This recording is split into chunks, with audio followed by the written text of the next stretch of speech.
Hello everyone, welcome, thank you for coming. This is a live webinar and masterclass Back to the Future Scenario Planning with Agility. We'll shortly be starting and are just waiting a few minutes for more people to join.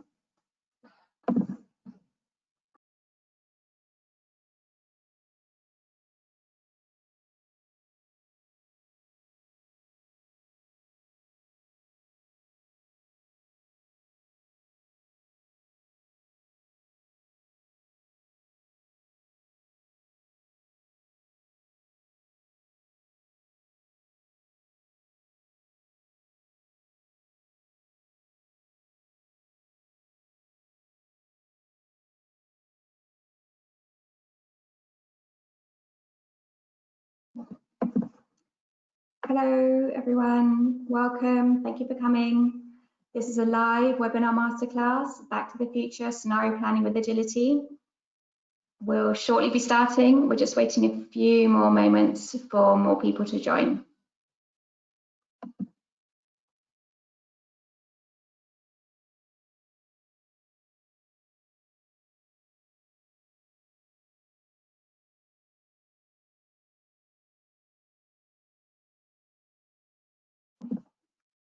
Okay. Hello and welcome to this live webinar. We're joined by our expert, Fran Cherny, who for more than 10 years has led global and regional change strategies with our clients. And in the last 3 months, he has been focused on supporting leaders around the globe learn how to align their teams to execute with agility and effectiveness in this fast-changing virtual world. Today, Fran will be inviting us to think differently about scenario planning, showing us a more agile way to plan and execute, adjusting to new information. We are recording this and we'll share it with you and anyone not able to join in the next few days. We will also be sharing with you a deck that you can use to run this exercise with your team. We will host a Q&A at the end of the session, so if you have any questions during the presentation, you can write them to us in the questions tab and we will answer as many as we can at the end of the webinar. So over to you, Fran. Thank you, Becky. Welcome everyone. I'm gonna turn on my camera so you can all see me. I cannot say happy to see you, but at least you can see me, and I hope that's good news. So welcome everyone. As Becky was sharing, the intention of this webinar is to support you deal with everything that is going on these days and how to plan with agility, assuming that it's not an easy thing to do in the current days with everything that is going on. So we're going to go through that. So very quickly, let me just. So what's my intention today? First is to bring you clarity, okay, about 3 things. The first one is why to use this method, what's the intention. The second one is to offer a simple and effective way of thinking and doing. And the third one is for you to have some takeaway actions. Yes. So, and the first question that I have for, I'm going to try to make it at least a bit participative. At least we're going to do a couple of things together beyond the Q&A. And this is going to be the first one. So if you have your mobile around you or you want to do it just on your computer, whatever you want. But the first thing is to ask you a question. This is a question I've been asking many teams in the past 3 months, and the responses were in a way very different. I want to hear from you and to learn from you. So this is the question: how challenging has it been to bring alive the declared values and key operating principles and practices in the past 3 months for the organization, your team, and yourself? Yes, so those 3 different, let's say, spaces.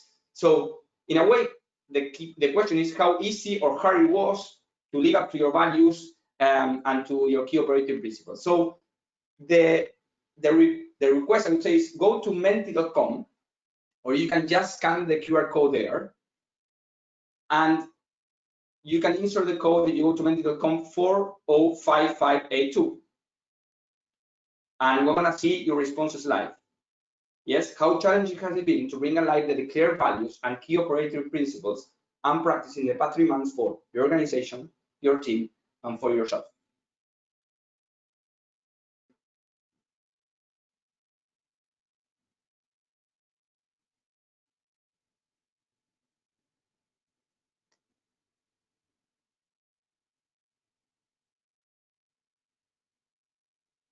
Okay.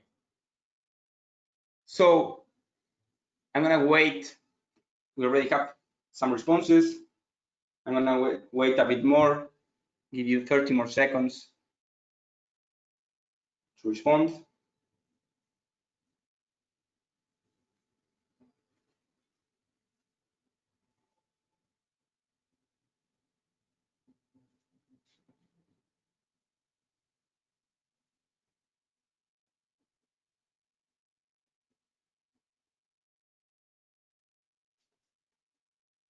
Okay, I'm gonna give 20 more seconds.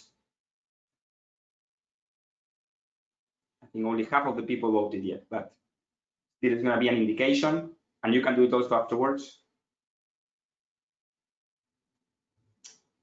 So this is what you are saying, okay? So one being not challenging at all and extremely challenging. So what you are saying in a way is that it has been, oh, now it's changing a little bit, okay? But what you're saying is that it has been, and here you can see even the different responses. So this is very interesting. Just take a look at this information. We're gonna send it afterwards. You have a spread from people who are saying it has not been challenging at all to people who are saying it has been extremely challenging for my organization. And the average is in 5.6, but it has been very different based on what you're saying for different organizations. Then when you think about your team, you see all this spread also. You have from 0 to 10 almost all numbers, and the average is they are almost in 5, you know. Most people are think some people are in 3. And then we see each of you, and what you're saying, it has been as challenging for you as for your teams, but less than for your organization. Yes, you see all this spread too. 5 people there are saying that it was not challenging at all, and I would say another 5 people are saying it was on the 8, 9, and 10. So you can see all these differences, and just for you to be aware, my impression running this exercise with many teams in the past 3 months is that it's similar to what is happening in different teams, that people are all over the place. And that's why all we're going to see today is very relevant, because people are not where you are. People are all over the place about what they think about the organization, about what they think about the team, and about where they are feeling today. So just, again, pay attention to this. It's a very easy exercise to run. So that's why I wanted to share it. And now let me go back to the presentation. Good. So you have that information in mind. And the question is why? Why for many, many people, and at least half of you, it has been very, very challenging for your organizations, for your teams, and for yourselves. And why many people are still feeling this way. And this is mainly the reason, you know.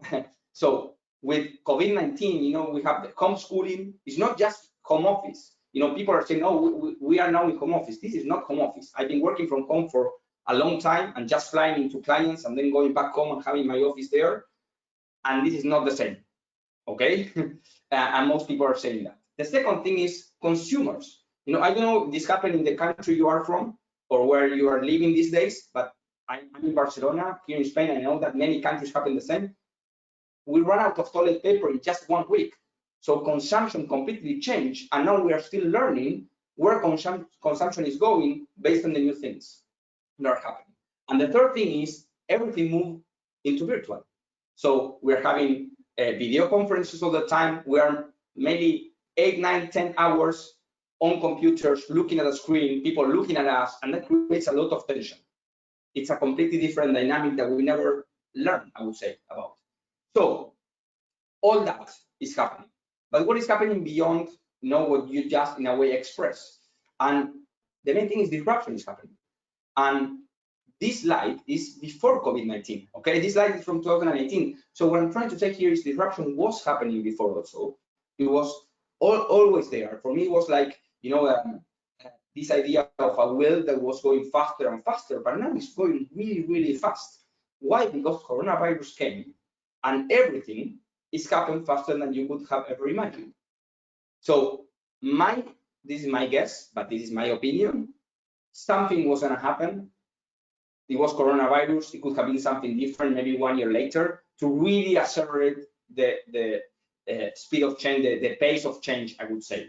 But we could smell it that something was coming. And now we would kill to go back into the original way of, let's say, the level of disruption that we had at that time. That 1 year ago was really fast for us. Now it's like that was nothing because we get used to the new things. Now, the impact of that, the consequence of that, is that our mind, our emotions are being disrupted. That's why we have all this spectrum. That's why we have a lot of teams in which people are telling some others, we are ready to move on. Please, come with me. And some people are saying, I just cannot even move. Yes, so this is impacting in a completely different way, different people. But in general, our minds and our emotions are being disrupted for all these things that are happening. And that creates a lot of confusion, a lot of anxiety.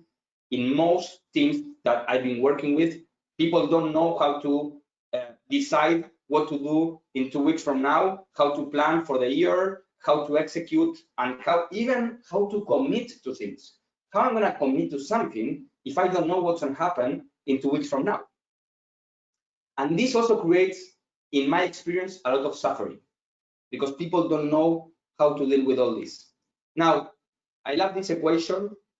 This coming from Dr. Shona Shapiro, one of our experts in mindfulness, and she brought this to me. And this S equal P times R stands for suffering equals pain time resistance.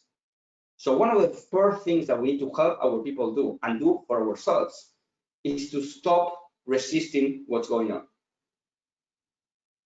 Now part of the exercise that I'm going to bring to you is to try to go with the flow, because whatever is happening is happening. Whatever the consumers are deciding, they are deciding that. Whatever the governments are deciding, that's going to happen. We have little control on all the things. We can influence, we can do some things, but most of the, let's say, the suffering is coming like this equation. You cannot resist, let's say, you cannot work on what's going on and feeling the pain, or you can stop resisting. You can just acknowledge that what is happening is happening.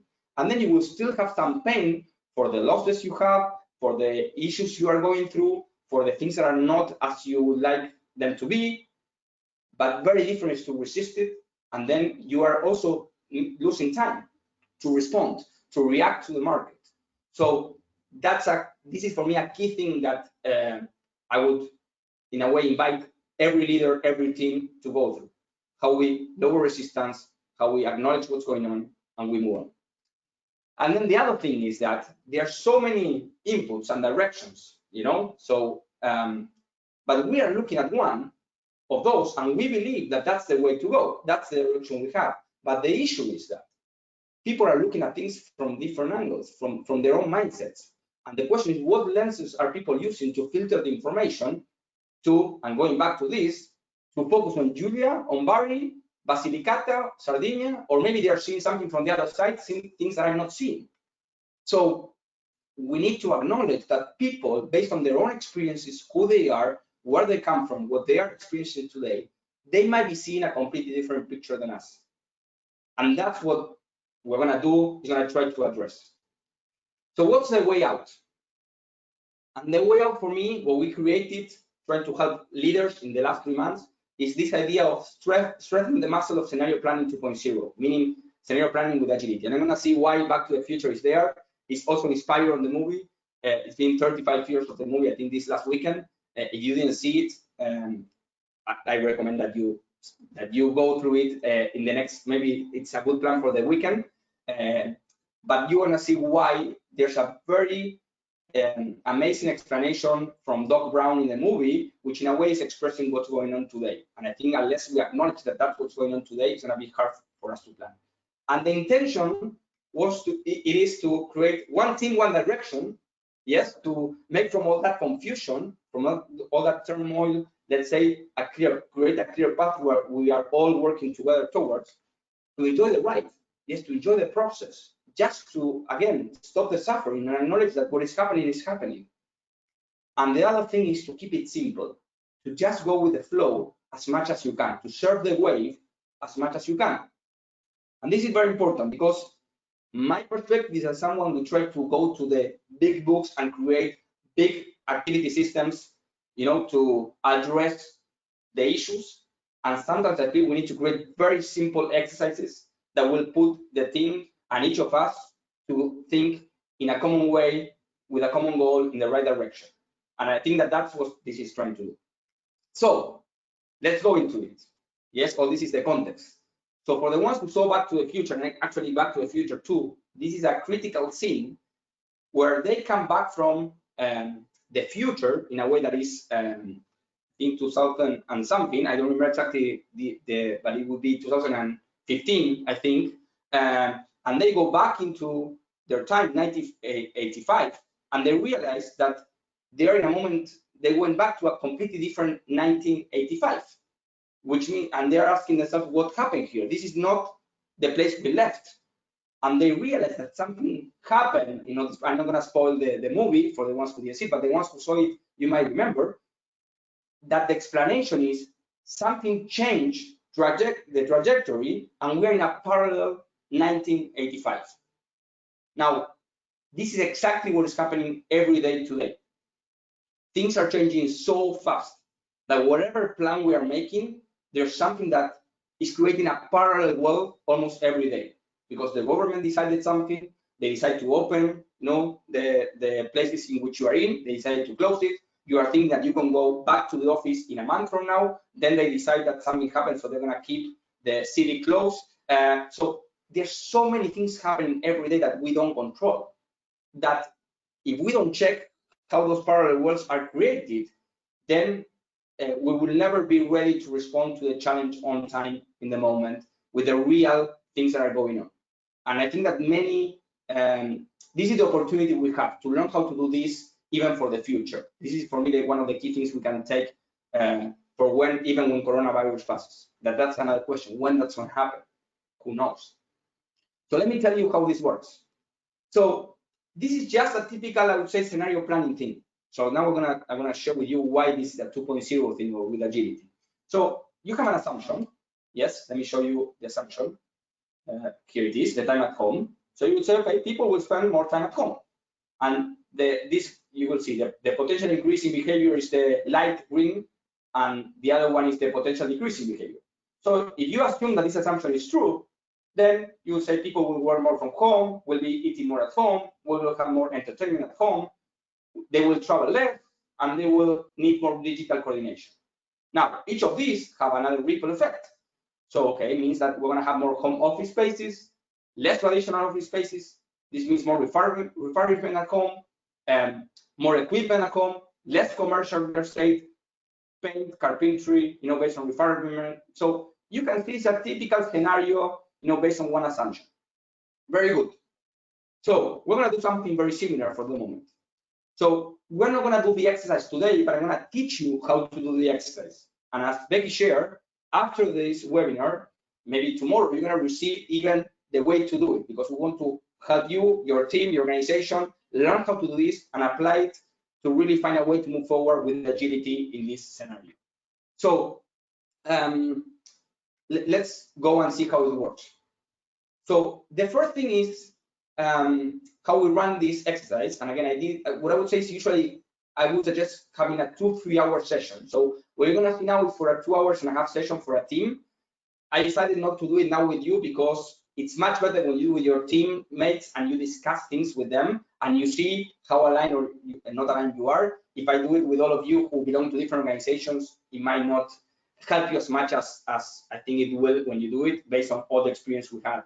So the first question you will put to your team is, what 3 major changes will we see in the next 3 months that will affect our business? So 3 months today is almost long term, okay? So let's assume that the vision is clear for the next 2-3 years. We're not going to discuss that now. But the question is, what 3 major changes will we see in the next 3 months that will affect our business? And you will learn that many people have many different thoughts and assumptions. So the one that we saw before, you remember, work more time at home. Some people might think differently about this. That's where I learned running this exercise. So you might be convinced about this one, but when you go with your team and you ask this question, some people might say, no, I think in 3 months, people will be fed up and they will just go back at whatever it is. Okay, so that's the first question. And then once people start thinking about this, there's a second question, and then they will live in trios or groups of 4 or 2, but the idea is that it will go in subgroups and discuss it. That is based on these assumptions, whatever you have in your mind, that we will discuss and align. What new consumer behaviors will most impact our business? So what are going to be the 3 major changes, let's say, in the world affecting our business, and then how that will create new consumer behaviors that will affect our business. So it's more a generic big thing, but you will see that there's where the problem is starting and why people find it really hard even to speak up and share, because they have all these stories, and even if you are the boss, they will in a way be afraid, I could be, to share their own stories if they are different from yours. But as I always say, it's much better to know where people stand and what they think, so then we can have a good rational conversation, than for people to keep it for themselves, and then we don't know what they're thinking, but that's impacting their behavior. So this is the first 2 questions, and then people will go in groups, and they will spend maybe 20 minutes discussing this, and then they will come back with the 2 or 3 that they are aligned, and then we will see where all the team is, and you will be able to get certain level of alignment of 3, 4 things that you all believe in. And also you will learn where people's heads are going. So you will understand better, make sense more of what they are doing and thinking. Then after that, there's a 3rd question that is for the 2nd round. That is, what elements of our action plan do we need to rethink based on what we just said? What does the team need to get better at to respond to these changes? So these are going to be the things happening in 3 months from now, and this is how it's going to impact the consumer behaviors. Then what do we need to do different as a team, or the team that I'm leading, or the teams we are leading, based on that? And you will learn that there are some very specific things that you might need to start doing differently. Yes, thinking different, no matter in which area of the business you are. Again, this is my experience working with at least 15 teams in the past 3 months, and this is what they reported back. And then the last question, so they will do this in groups, and then the last question is a very personal question to close it. That is, based on that, what do I need to do more of in the next 2 weeks, or to start doing, to help the team make it? And even if you are the leader, you are the critical one. Because the question is, how can I help my team move fast on this? Because if they don't do it, if I don't create a space for them to do it, 2 weeks today is game changer. Yes? And as you can see, in a way, this is almost the opposite of typical scenario planning, that you build a lot of scenarios. No, what I'm saying is just build one, get aligned with the team, and now we're going to see what's the impact of this, and then make sure that everyone is aligned. You are creating a very specific, let's say, strategic alignment, quick process in a 2-3 hour session where everyone leaves with an action to take, or some actions to take, that will help the team get there, that will help for the business. And again, it looks very simple, and that's the beauty of this. Because why the hell we need to make it more complex? It's a very simple exercise that works. Now, this is what you create. This is my experience, with all the groups I've been. And this is what they reported back even 1 month later, that this was creating this for them. Now, what's the issue with this? So far, so good. That's what you do, 2-3 hour session, you get this alignment, you see where people are, great. Now, the thing is this, is time at home is 10% more time at home or 70% more time at home? So what if in 6 months is only 10 or is 70%? So that would completely change many of the things. Yes, so depending, let's say, on the responses or on the possibilities, you might need to check again if your assumptions that you discussed in the first question were accurate. Now we're going to see with which frequency you need to rerun the exercise, because the thing is, it's not that the exercise is wrong if 2 months later you learn that the assumptions were not right. Is that you need to run much more times the exercise to check on your assumptions, because you might learn that there's new information changing the assumptions you have. And that's the critical piece, is the frequency in which you gather your team and do it, and you will need to decide that based on the level of challenge or the speed of change that we are facing. Now I'm going to get into that. So, because this will completely change. Now, you might be thinking, okay, this makes sense. Now, I want to test it even more. So I'm going to do a poll with all of you, because you might be saying, well, this is my inference also based on things that I did with many teams. That is, the assumptions are obvious. This is what's going to happen. Okay, and okay, let's test it. So this is the question, because this is the big assumption today. When will the vaccine be ready? When will the vaccine be ready? And now we're going to do a poll here live to see what you think. So Becky, she's going to put a question for all of you with options. And please respond. Is in the next 6 months? Is in between 6 to 12 months? Is in 12 to 18 months? In 2022 or later? Or, like some people said in some teams, it doesn't matter as we will solve it in another way.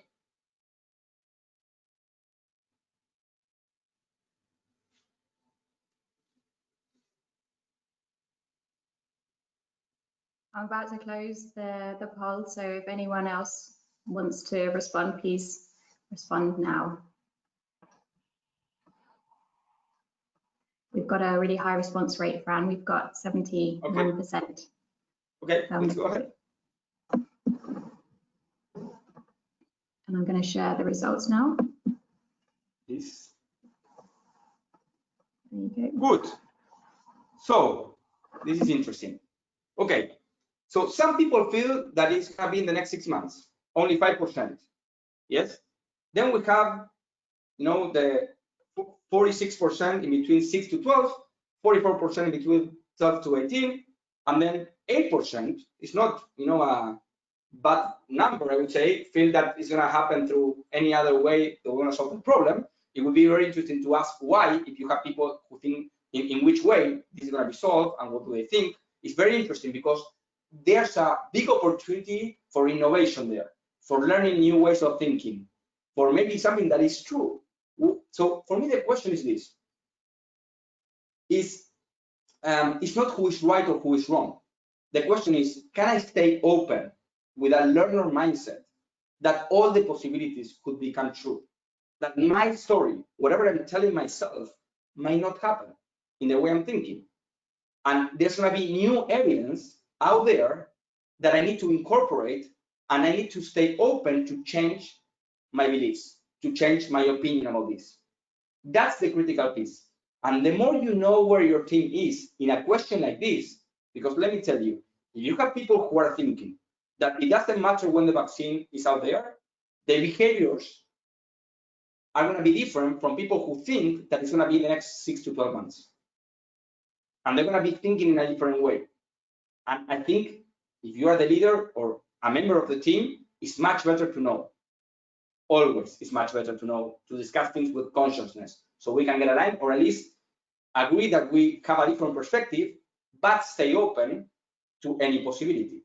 That's a critical, I would say, thing, or my advice to all of you. And I hope that this is the biggest learning that we can all get from all this experience, that we don't know what is going to happen. We actually never know. We have good indications, we have good data, we can predict some things, but we are never certain about the future. So think about February this year, March this year, 3-4 months ago. Who would have thought we're going to be? So in February, I think, yes, in January, I bought tickets to go to Japan in April. So I never thought that in April I was going to be confined at home.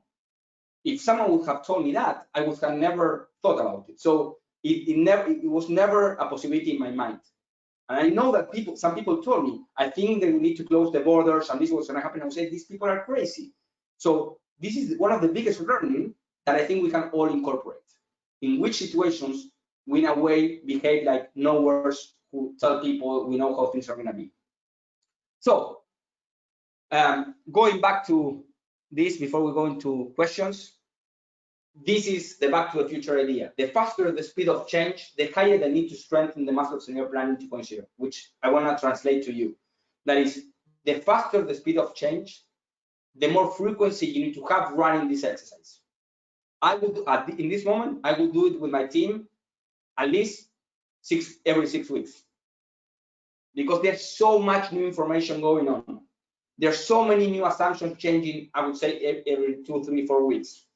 Even question number 4, the last one about taking action, you can do it with your team every 2 weeks. You can say, okay, what you're gonna do in the next 2 weeks.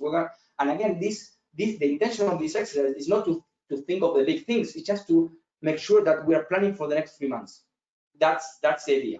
And we know what we need to do in the next 2 weeks that is gonna contribute to that. So you can do the whole exercise every 6 weeks, 2 months, 3 months, whatever you choose. But then what you can do is maybe just the last question of the exercise. Do it every 2 weeks with your team members. So you help them get direction and make sure that that's aligned with the responses you have. Good. And actually, we are collecting all this data and seeing what people are saying. It would be great if you also, there's going to be a call to action after this, where you can put the data, what are you thinking? And then we can send you back to you in 2 months from now and say, okay, these were your assumptions 2 months ago. What do you think now? Were they right or not? Did this happen or not? Good. So what I would say is, this is my suggestion about next steps to practice. Check your assumptions. You might have certain assumptions that you believe are true. They are not. They are just stories in your mind that you might have a lot of information to believe that they're true. And some other members of your team with a lot of rationality might have different ones. Challenge your own assumptions all the time and teach people how to do it to challenge you and for you to challenge them, and run the exercise with your team. Now, how to do all this? We have a say in Axialent these days with a lot of my partners, my colleagues, that is, I am my own innovation project, and I want to invite you to do all this with a test and learn mindset. Okay, this exercise is not perfect, you are not perfect, we don't know what's going to happen. So if you get into this with the desire to learn new things, with a mindset of constant experimentation, to focus on progress over time and not on perfection, and allowing your team to be wrong and to correct trajectory every 4 weeks, 6 weeks, etc. Not try to prove that you were right, but try to focus on effectiveness. I think everything is going to be lighter for everyone. You're going to allow people to just express who they are in these difficult circumstances. So that's, if you want more content about this, you can find it in the Axialent website. But I think that, and we can send you a bit of this, but I think this is a very powerful concept and a very powerful way to lead and to invite people to go through this. So I have 2 or 3 more slides to share with one more exercise, but before we do that, I want to pause here. It's been half an hour, I think, more or less. So I want to pause here and allow for maybe 2 or 3 questions that might take 10 minutes, and then I will take the last 10 minutes to do a proper closing with 1 or 2 more concepts, but also inviting you to do 1 more exercise. So let me pause there. Becky, I don't know what questions are out there, but you let me know. Thanks, Fran. So we'll start with the first question, which is, how would you run this with a group where people are in completely different places, meaning in energy and emotionally, with some still scared and going through very difficult challenges, and others really trying to push forwards and already focusing on the future?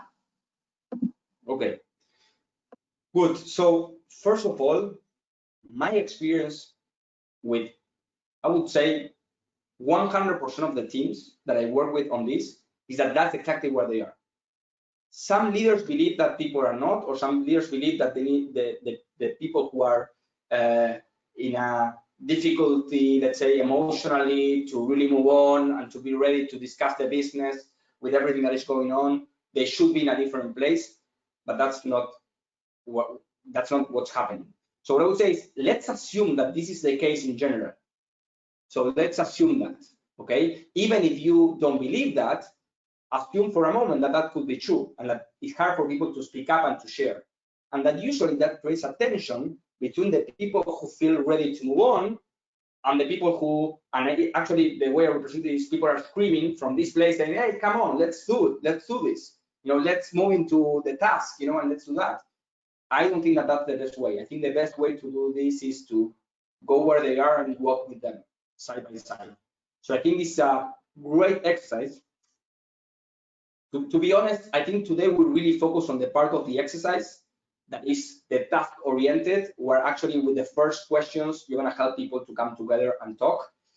For me, the first thing would be, if you are leading this, is to allow people really to express what their beliefs are and not challenge them, just to receive them, try to make them right before you make them wrong, always. But then what I will also say is there's a pre-work for this that is more working on the F equals P times R, okay? Working on helping people lower resistance. And there's usually, when you have 4 hours to do this, or half a day or 2 sessions, I would recommend that there are 2 other pieces of this. That is, first, help people take care of themselves, and I would say pay kind attention to what's going on out there.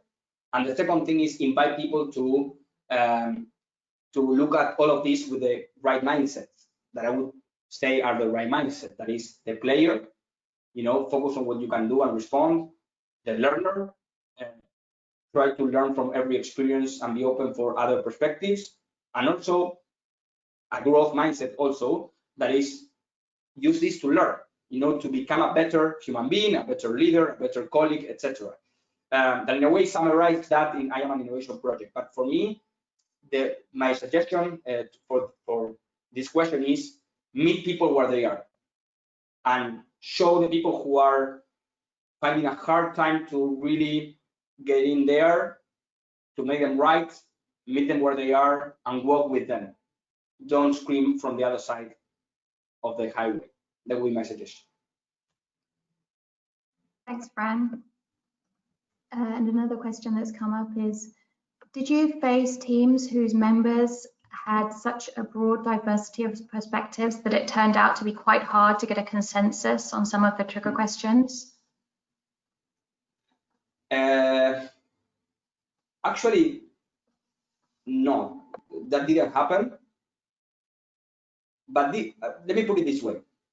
I think that in general, it was pretty fast and easy to come into 3 or 4 big beliefs, because they also influence each other. They're influenced by what the organization is saying, but the data they are seeing. That doesn't mean that they all have the same perspective at the beginning, but they could all, let's say, align on these 3 or 4 things we believe that they might happen. And again, I'm using the word might, okay? But they agree with that. And that's very important in facilitation, the language we use, okay? How we teach people to use a language in which they are not creating a problem to say, this is the truth. Yes, little things will make a big difference. Now, there's always, no, let me put it this way.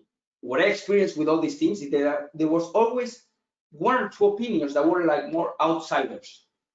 And that's the moment of truth for the leader, or for anyone who belongs to that team.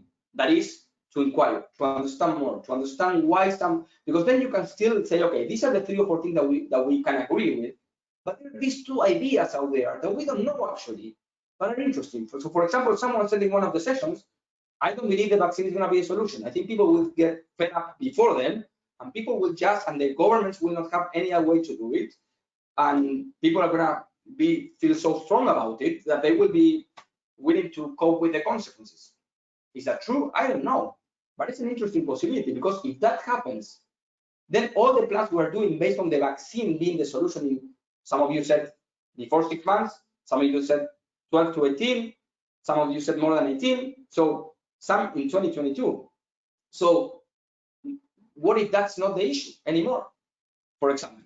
So what I would say is, my suggestion would be, it's not hard to align on the 3 or 4 common things, but then I would still leave in the parking lot the key ideas that were a bit disruptive, and pay attention to them. And when you run the exercise again in 4 or 6 weeks, bring them back. Okay, let's check.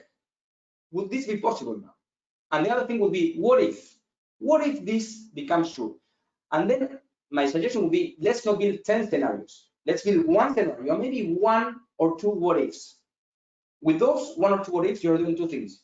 You are strengthen, let's say, the flexibility and agility in your mind to be open to new possibilities and alternatives. And the second thing you are doing is really keeping them open just in case they really happen and they don't become a surprise. I can tell you, I saw leaders from big organizations in January this year saying COVID-19 is not going to be an issue, literally, and saying that in front of everyone in the organization. It's a non-issue. So For me, it's different to say, I don't see it as an issue. I think that nothing will happen and affect us, but let's stay open for one possibility and one what if that happens. So that's my response. I think we have time for maybe one more, Becky. Yeah, one more question. One's just come in. When you've mentioned that you run this with several other teams, when you ran this exercise in other sessions, what were the main insights that leaders took from it?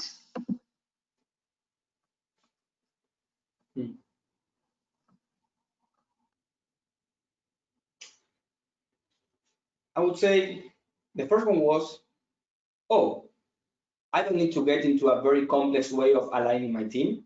This could be pretty simple, and I can really run my 2, 3, 4 hour session once every 6 weeks to make sure that my team is aligned. So simplicity in a way, I'm not trying to overcomplicate it. The second thing is that, so that was actually one that came the most. The second one for me was that the exercise itself is not enough. You need to have certain frequency to run the exercise to rethink your own assumptions. That was something that many people, and I know because some people are running it for the second time after 6 weeks, and they're telling me we learned that our assumptions, some of them they were pretty right and we are on the right track, and it was great to do this because some of them were not accurate or at least something changed. So again, I have cases in which one of the key issues is the back to the office. So there are a lot of assumptions of when that's going to be possible for different companies in different markets, and that's changing all the time based on. So it looks like people are saying, well, in 2 months from now we're going to open, and then something happens and they don't, and you have a whole plan for that. And the question is how you lean back, let's say, how you step back from that and say, okay, what's the alternative? So what I would say those are the two key things. One is the simplicity, that it could be simple, still deep in a way. The other thing, that I miss is this notion of suffering equals spectrum resistance was also a big insight, and then the question was, how do we work on lowering the resistance that we all have when something happens, so we can really recover fast. As I always say, for me, the key thing is not to feel the heat, but to recover so fast that no one notices and you are already back in the center to make the decisions you need to make. On the code. So those would be my 2 or 3 things that I think were the big insights that I can find in common that people share. Good. Any other question, Becky, or shall we? Because I think. Yes, looking at the time, let's move into wrapping this up. Thanks, Fran. Good. Great. So I think we committed to 50 minutes. So okay. So I have one more thing for you to do. That is, what did you learn from this? What's your one insight from this? So what I would invite you to do is scan the QR code that I'm going to put here now, or go to menti.com and use this code 811895 and just share one word of what did you learn today. And why I'm doing this is because this is what I invite you to do with your teams all the time, with your team members. Don't finish a session asking them how was it, but finish asking them what did you learn. Because there's always something we can learn from anything, even if we don't like it, so I hope you like it, but I think this is the critical thing. So the questions we ask will create the culture in our team, in our organization. And what we want people is to learn from everything. So let's go there. You have the QR code here, and in 20 seconds, I'm gonna put or menti.com 811895, I'm gonna put the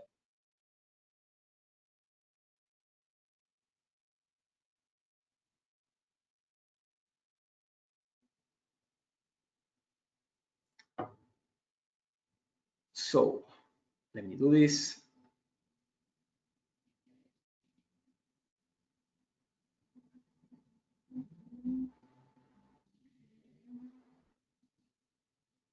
I'm gonna put it live now, and then I'm gonna show one more thing.